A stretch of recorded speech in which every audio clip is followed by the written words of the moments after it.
অহা ৩১ তাৰিখে মুক্তি পাব বহু আকাংক্ষিত ছবি ৰৈ ৰৈ বিনালে।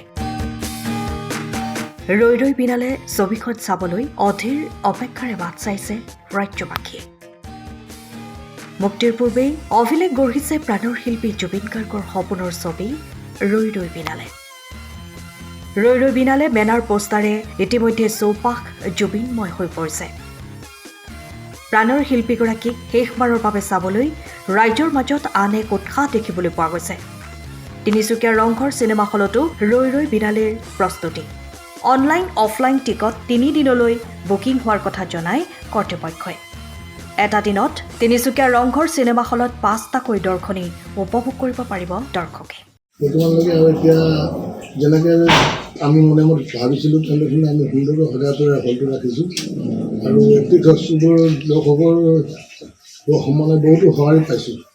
এতিয়া আমাৰ টিকেট প্ৰায় ৩ দিনমানৰ কাৰণে টিকেট আমাৰ প্ৰায় 60% টিকেট আমি বেছি দিলোঁ। বিশেষকৈ আমি সকলো টিকেট এনেই অনলাইনত এইটো কাৰণেই নিদিওঁ যে আমাৰ গাঁৱৰ কিছুমান মানুহ আহে, সিহঁতে যাতে ঘূৰি যাব নোৱাৰে, সেইটো কাৰণে আমি কিছুমান টিকেট আমি অফলাইনতো আমাৰ হলত দিওঁ।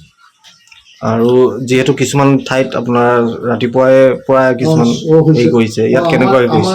আমাৰ এনেই সাধাৰণতে 4টা শ্ব' হয়, কিন্তু আমি এখন 5টা শ্ব'কৈ আমি হেৰি কৰিছোঁ। ৰাতিপুৱা 9টা বজাৰ পৰা ষ্টাৰ্ট হ'ব, 3 ঘণ্টা অন্তৰে মানে আমি চিনেমাখন হেৰি কৰিম। 5টা শ্ব' হ'ব আমাৰ। 5টা শ্ব' হ'ব। লাষ্ট শ্ব'টো ৰাতি 9টাৰ পৰা 12টালৈকে। প্ৰথমটো কেইটা হ'ব? প্ৰথমটো ৰাতিপুৱা 9টা বজাত।